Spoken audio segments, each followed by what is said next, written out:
सवाल है कि युवा नेताओं में और भी नेतृत्व होंगे जो इस पद को संभाल सकने की स्थिति में है। यह सवाल फिर सबके लिए आएगा। अगर तेजस्वी सूर्या का नाम चल रहा होता या संबित पात्रा का नाम चल रहा होता या सुधांशु त्रिवेदी का नाम चल रहा होता तो सारे लोग ये बात बोलते। लेकिन आपको याद होगा कि कुछ दिन पूर्व सुधांशु त्रिवेदी जी का नाम चला था और बाद में सुधांशु त्रिवेदी जी ने इसे कटवा दिया और ये इसी घेरे में आ रहा था कि 45 से 55 के आयु वर्ग के ऊपर संघ और भारतीय जनता पार्टी दोनों दांव लगा रही है। लेकिन अब इसे कहा जाएगा कि साहब ये तो अमित शाह की पसंद है, साहब ये तो मोदी की पसंद है। इसमें कोई शक नहीं है कि मोदी और अमित शाह की निश्चित रूप से ये पसंद होंगे। उनकी सहमति, उनकी संस्तुति के बगैर नितिन नवीन का अपॉइंटमेंट असंभव है, यह भी साबित हो गया। लेकिन जो नेता अभी तक, कल तक यह चर्चा हो रही थी कि शिवराज सिंह चौहान की सिक्योरिटी बढ़ा दी गई है, जेड सिक्योरिटी उन्हें मुहैया कराई गई है। पावर गैलरी में बड़ी तेजी से यह चर्चा आम हो गई कि Shivraj Singh Chouhan would be the next president of Bharatiya Janata party. यह आ गई, यह चर्चा आम हो गई। मीडिया में यह खबरें चलने लगी कि यकायक शिवराज सिंह चौहान की जेड सिक्योरिटी बढ़ा दी गई, सिक्योरिटी बढ़ा दी गई, उनको जेड कैटेगरी की सिक्योरिटी मुहैया कराई गई। क्यों मुहैया कराई गई?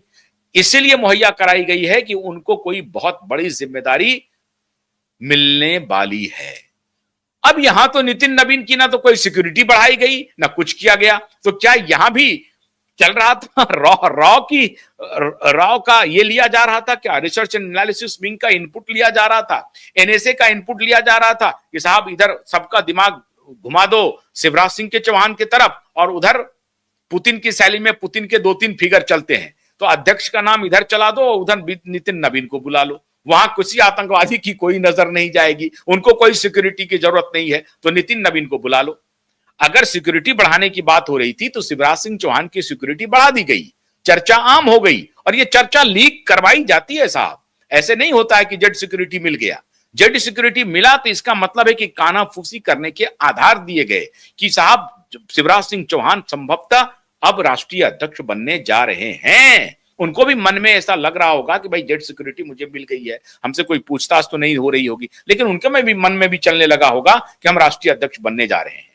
और जब राष्ट्रीय अध्यक्ष आप बनते हैं शिवराज सिंह के कैलिबर का व्यक्ति, तो आप समझ लीजिए पीएम इन वेटिंग हो गया। ऐसा नहीं चलता है कि लोकसभा में जो लीडर ऑफ अपोजिशन है वो तो एक क्लेमेंट हो जाते हैं पीएम इन वेटिंग का, लेकिन भारतीय जनता पार्टी में भी अगर कोई राष्ट्रीय अध्यक्ष की कुर्सी तक पहुंच गया है तो समझिए पीएम इन वेटिंग हुआ। वाजपेयी जी के भी साथ यही हुआ, आडवाणी जी के भी साथ यही हुआ, राजनाथ सिंह जी के भी साथ यही हुआ, नितिन गडकरी जी के भी साथ यही हुआ और अमित शाह के भी साथ यही हुआ। अमित शाह के साथ तो अभी भी हो रहा है, नितिन जी के साथ भी अभी भी हो रहा है, राजनाथ जी भी उस रेस से कभी बाहर नहीं गए। ये सभी नेता जो राष्ट्रीय अध्यक्ष की कुर्सी तक पहुंच जाते हैं तो वो पीएम इन वेटिंग भी हो जाते हैं। तो क्या नितिन नवीन जब पूर्णकालिक राष्ट्रीय अध्यक्ष बनेंगे तो पीएम इन वेटिंग हो जाएंगे? अब ये सारी चर्चाओं, इन सारी बातों पर चर्चा प्रारंभ हो गई है। सवाल है कि वो जो सीनियर नेता हैं वो क्या सोच रहे हैं? क्या ये जो युवा नेताओं को राष्ट्रीय अध्यक्ष की कुर्सी सौंपी जाएगी, क्या यह भारतीय जनता पार्टी के बृहत्तर डिस्कोर्स का हिस्सा थी या बंद कमरे में कुछ नेताओं ने यह तय कर लिया कि 45 से 55 के बीच में हम चलेंगे? क्या इसमें कोई सहमति ली गई? सवाल है कि जिन नेताओं ने अपनी जिंदगी खपा दी है उनका भी अरमान रहता है कि हम उस पद तक जाएंगे, सब लोग सोचते हैं, तो क्या उनके साथ यह अन्याय नहीं है? अगर आप ट्रांजिशन जेन जी, अब ये नारा चल रहा है कि जेन जी को ध्यान में रखते हुए नितिन नवीन जी को आगे लाया जा रहा है। मैं अगर ये सवाल कर रहा हूं तो ये मेरा नितिन नवीन जी को मैं बधाई देता हूं, मेरी शुभकामना है। नितिन जी कामयाब होंगे, नितिन जी अच्छे व्यक्ति हैं, काम करेंगे। अभी वो 45 साल के युवा हैं और उनका लंबा करियर है, वो अच्छा काम करेंगे। सवाल नितिन नवीन नहीं है, सवाल यह है कि बिल्कुल एक नया चेहरा जो दूर दूर तक कॉन्सिडरेशन में नहीं हो। स्वयं नितिन नवीन को भी मालूम नहीं होगा कि हमारा नाम राष्ट्रीय अध्यक्ष के, चाहे कार्यकारी ही सही, इसके लिए चल रहा हो। अरे कार्यकारी अध्यक्ष ही होता तो हो सकता है देवेंद्र प्रधान को बना देते आप, हो सकता है कि भूपेंद्र यादव को बना देते या किसी को भी बना देते। नितिन नवीन बंगाल चुनाव पर बहुत जबरदस्त काम कर देंगे, इसकी अपेक्षा अगर किसी को लग रहा हो कि वो बहुत अच्छा काम कर देंगे, हो सकता है काम कर दें, छत्तीसगढ़ में उन्होंने अच्छा काम किया प्रभारी के रूप में, आसाम में भी उन्होंने अच्छा काम किया, 2 एमएलए वो जिता करके लाए वहां पे, उनको उसका भी श्रेय उनको दिया जाता है। सिक्किम में, माफ कीजिएगा, सिक्किम में भी वो 2 एमएलए जिता करके लाए। ऐसा हो सकता है कि पश्चिम बंगाल में नितिन नवीन की जाति को लेकर के भारतीय जनता पार्टी एक सिगुफा छोड़े वहां पे और उसका लाभ बीजेपी को मिले, लेकिन संपूर्ण रूप से बीजेपी को नितिन नवीन के राष्ट्रीय अध्यक्ष होने का लाभ बंगाल में मिल जाएगा, ये मैं नहीं समझता हूं कि ये बहुत ही गहरी पॉलिटिकल एनालिसिस होगी। ये वन ऑफ द एनालिसिस तो हो सकता है, लेकिन संपूर्ण एनालिसिस हो कि बंगाल चुनाव को ध्यान में रखते हुए बीजेपी के राष्ट्रीय अध्यक्ष का नाम हो रहा है, मैं इसको इस तरह से लेता नहीं हूं और बीजेपी का कोई कार्यकर्ता भी नहीं लेगा, कोई नेता भी नहीं लेगा। बीजेपी के राष्ट्रीय अध्यक्ष का मतलब है कि भारत का वो नेता हो रहा है। आप समझिए बात को, भारत का नेता है। भारत के नेता के चयन के लिए सिर्फ एक संगठन की क्षमता, विनम्र होना, मिलनसार होना, यही महत्वपूर्ण नहीं है। उस व्यक्ति का विजन क्या, उस व्यक्ति का दर्शन क्या, उस व्यक्ति का ऑरा क्या है, वो देश की दिशा तय करता है। आप एक राजनीतिक पार्टी के राष्ट्रीय अध्यक्ष को नामित करने जा रहे हैं, उस व्यक्ति का दर्शन, उस व्यक्ति की काबिलियत, उस व्यक्ति का एलोकेंसी, उस व्यक्ति का वक्तित्व, वो वक्ता कितना बढ़िया है, ये सब महत्वपूर्ण है। हमेशा एल.के. आडवाणी ये कहते रहे कि सारी क्षमता के बाद भी वो चूंकि वाजपेयी की छत्र छाया में वो आगे नहीं बढ़ पाए, क्योंकि वाजपेयी का जो एलोक्वेंस था, वाजपेयी की जो वक्तृत्व क्षमता थी, वो बहुत आगे निकल गया था। और वाजपेयी इस हिसाब से चलता फिरता इंस्टीट्यूशन थे। आडवाणी संगठन के व्यक्ति जरूर थे, लेकिन वाजपेयी जहां खड़े हो जाते थे वहीं संगठन बन जाता था। ये स्वयं स्वीकार करते थे आडवाणी कि वाजपेयी जहां खड़े हो गए संगठन वहां बन गया। मैं संगठन का व्यक्ति था, लेकिन मैं हमेशा इस ईर्ष्या में रहा कि काश मैं वाजपेयी की तरह बोल पाता। हालांकि आडवाणी जी अच्छे वक्ता हैं, फिर भी चूंकि वाजपेयी उनके सामने खड़े थे तो वो अपने को खुद को कमतर ही मानते रहे। तो भारतीय जनता पार्टी का राष्ट्रीय अध्यक्ष किस स्तर का होगा, ये पार्टी को तय करना पड़ेगा। अब ये डिफरेंसेस है, क्या पार्टी मध्यम मार्ग से अब धीरे धीरे और नीचे की तरफ जा रही है? इसलिए मैंने आपको उदाहरण दिया कि कोई भी फैसला हो जाए, पार्टी के कार्यकर्ता को, पार्टी के नेता को कबूल कर लेना चाहिए, उस पर कोई विमर्श नहीं होगा। जनरेशनल गैप है, चलिए इस पर कोई विमर्श नहीं होगा। यह सब अब पार्टी को देखना पड़ेगा, पार्टी के कार्यकर्ता किस प्रकार से रिएक्ट करते हैं, पार्टी के नेता किस प्रकार से रिएक्ट करते हैं। अगर ये अमित शाह का या प्रधानमंत्री का चयन है, तब भी खुद नितिन नवीन अगर साबित कर दिए तो फिर सबकी मुंह बंद हो जाएगी। और इसलिए ये रिस्क है, ये चुनौती भारतीय जनता पार्टी के लिए है। उनके नेता किस प्रकार से रिएक्ट करेंगे ये देखना पड़ेगा।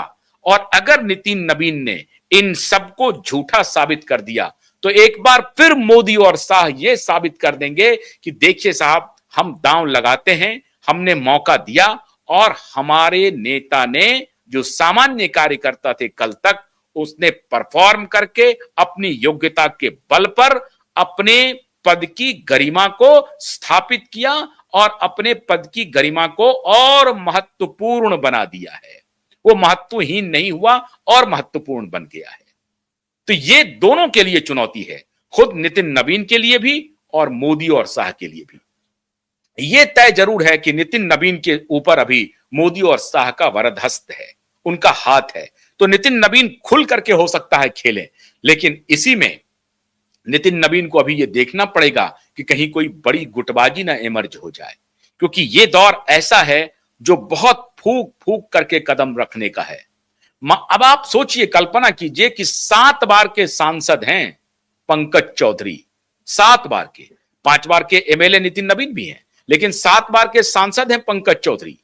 पंकज चौधरी कल जब लखनऊ पहुंचे तो वो सन्यासी बाबा को, योगी बाबा को भी प्रणाम किया और एक प्रकार से चरण छू करके आशीर्वाद दिया। वो मुख्यमंत्री या योगी को प्रणाम नहीं कर रहे थे, वो एक सन्यासी को प्रणाम कर रहे थे। अब ये संस्कार है भारतीय जनता पार्टी में। अब इसका क्या करिएगा? पंकज चौधरी उत्तर प्रदेश के अध्यक्ष नामित हुए हैं और वो लखनऊ पहुंचे हैं, कार्यक्रम हो रहा है, योगी बाबा आए हैं वहां पर। तो बाबा योगी के रूप में, एक सन्यासी के रूप में पंकज चौधरी ने उन्हें वो समर्पण भाव दिया जो अतुलनीय है और ये सिर्फ बीजेपी में ही मुमकिन है। उन्होंने ना तो मुख्यमंत्री के पैर छुए, ना ही योगी आदित्यनाथ के पैर छुए। वो इंडिविजुअल के नहीं छुए हैं, वो सन्यासी के पैर छुए हैं, वो भगवा के पैर छुए हैं। ये सिर्फ भारतीय जनता पार्टी में मुमकिन है। अब ये वीडियो वायरल हो रहा है, पंकज चौधरी पैर छू रहे हैं योगी बाबा का, लेकिन वो बाबा योगी का, वो सन्यासी का पैर छू रहे हैं। तो ये पार्टी बड़ा ही अद्भुत है। आप इसे कह सकते हैं ये रिडल ऑफ जिसको कहते हैं ना, रिडल ऑफ पॉलिटिक्स आप कह सकते हैं। ये जो राजनीति की पहेली भारतीय जनता पार्टी बनती जा रही है। और मोदी मुझे लगता है कि मोदी और शाह इस रिडल पॉलिटिक्स के बहुत बड़े खिलाड़ी बन गए हैं कि भारतीय जनता पार्टी की जो पहेली नुमा राजनीति चल रही है उसे कोई समझ नहीं पा रहा है। वो पहेलियां ही बन करके कार्यकर्ताओं के लिए भी और नेताओं के लिए भी हो रहा है। अब आने वाले दिनों में देखना है कि नितिन नवीन अपनी योग्यता को कैसे साबित करते हैं, क्योंकि वो भारतीय जनता पार्टी के कार्यकारी ही सही लेकिन कार्यकारी अध्यक्ष हैं। तो उन्हें यह साबित करना पड़ेगा कि नितिन नवीन नाम के अनुरूप पार्टी में क्या नवीनता लाते हैं, क्या दर्शन वो लाते हैं और कैसे पार्टी को आगे बढ़ाते हैं। एक बात तो तय है, मोदी के इस फैसले से बवाल मचा है।